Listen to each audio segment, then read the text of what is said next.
बहुत बहुत समय पहले की बात है। एक ऐसा राज्य था जो हर तरह से समृद्ध था। वहां के राजा बड़े न्यायप्रिय थे और उनका एक इकलौता पुत्र था, राजकुमार विक्रम। वैसे तो वो हर गुण में निपुण था, पर हद से ज्यादा लाड प्यार ने उसे थोड़ा हठी बना दिया था। मतलब एक बार जो मन में ठान लिया तो बस उसे पाए बिना उसे चैन नहीं मिलता था। तो हुआ यूं कि एक दोपहर शिकार से लौटते वक्त विक्रम अपने साथियों से बिछड़ गया और प्यास से गला बिल्कुल सूख रहा था। पानी की तलाश में भटकते भटकते वो धोबियों की एक छोटी सी बस्ती में जा पहुंचा और तभी उसकी नजर एक मकान की छत पर पड़ी, जहां एक युवती अपने घने काले बाल सुखा रही थी। उसका चेहरा ऐसा दमक रहा था जैसे घटाओं के बीच से पूर्णिमा का चांद ही जमीन पर उतर आया हो। विक्रम तो बस वहीं का वहीं जड़ हो गया, मानो पल के झपकाना भी भूल गया हो। जैसे ही उस युवती की नजर राजकुमार पर पड़ी, उसने फौरन खुद को आंचल में छुपाया और अंदर चली गई। खैर, तब तक विक्रम के साथी भी वहां आ पहुंचे और उसे मजबूर होकर महल लौटना पड़ा। पर वो चेहरा उसकी आंखों से एक पल के लिए भी ओझल नहीं हुआ। खोजबीन करवाई गई तो पता चला कि वो एक मामूली से धोबी की बेटी है और बस ये जानते ही विक्रम ने अन्न जल त्याग दिया। जब राजा तक ये खबर पहुंची तो वे बड़े चिंतित हुए। विक्रम ने तो बस एक ही रट लगा रखी थी, विवाह करूंगा तो उसी से, वरना ये जीवन नहीं। राजा ने फौरन अपने बुद्धिमान मंत्री से सलाह मांगी। मंत्री ने समझाया, महाराज, युवावस्था का हठ है, इसे बल से नहीं रोका जा सकता। आप अनुमति दे दीजिए, कुछ दिन साथ रहेंगे तो ये मोह खुद ब खुद भंग हो जाएगा। राजा को भी यह बात सही लगी। तो अब उस धोबी और उसकी पत्नी को राज दरबार में बुलाया गया। वो दोनों बेचारे कांपते हुए दरबार में हाजिर हुए। मन में किसी अनहोनी की आशंका थी, पर जब राजकुमार ने उनकी बेटी का हाथ मांगा तो दोनों हैरान रह गए। उनकी प्रतिक्रिया बड़ी अप्रत्याशित थी।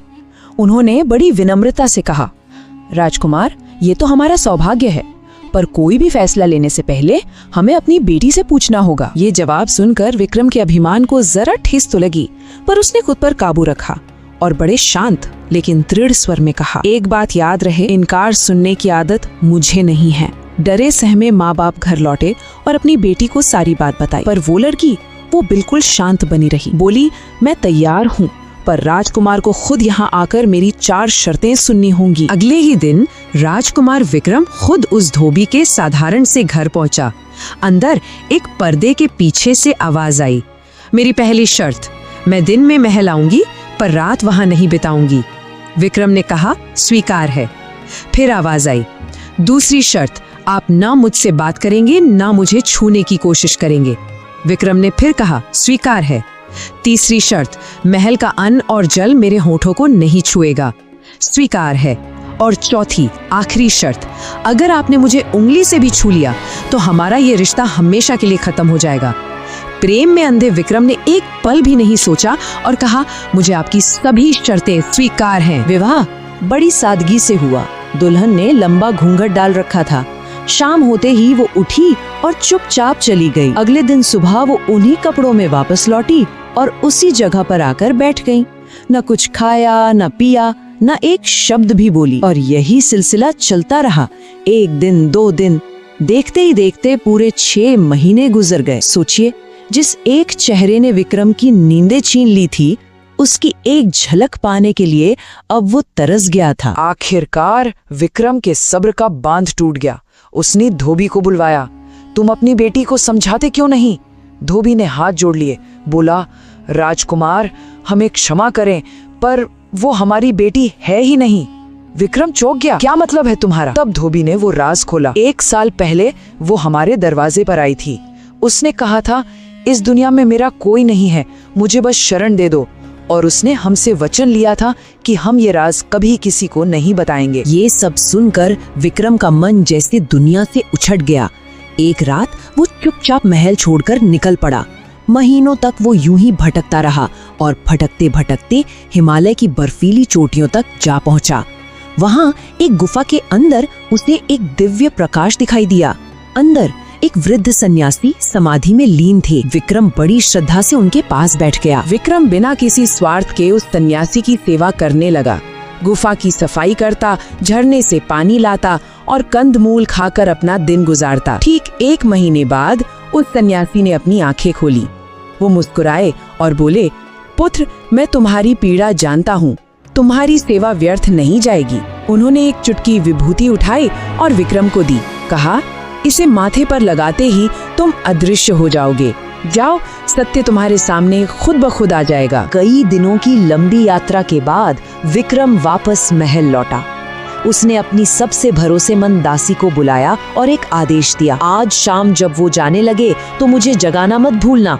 शाम को जैसे ही दासी ने जगाया, विक्रम ने वो भस्म अपने माथे पर लगाई और एक अदृश्य साये की तरह अपनी उस रहस्यमयी पत्नी के साथ उसकी घोड़ा गाड़ी में बैठ गया। अगली सुबह लौटकर विक्रम ने उस दासी को एक योजना समझाई। जब वो आकर अपनी जगह पर बैठ जाए तो तुम मुझे जगाने आना और मुझसे जिद करके पूछना कि मैंने सपने में क्या देखा। दासी ने बिल्कुल वैसा ही किया।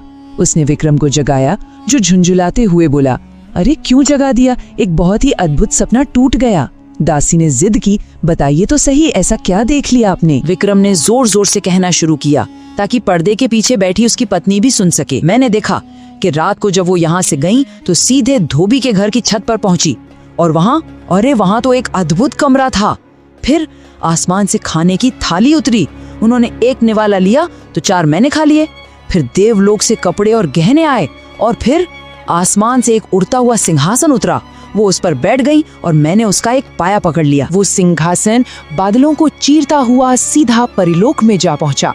वहां परियों के राजा का दरबार सजा था और जैसे ही ये पहुंची, सारी परियों ने उठकर इन्हें प्रणाम किया। अरे, ये धोबी की बेटी नहीं, ये तो परियों की रानी है। विक्रम कहता रहा। वहां नाच गाने का आयोजन हुआ। जब इनकी बारी आई तो मैंने तबला बजाया।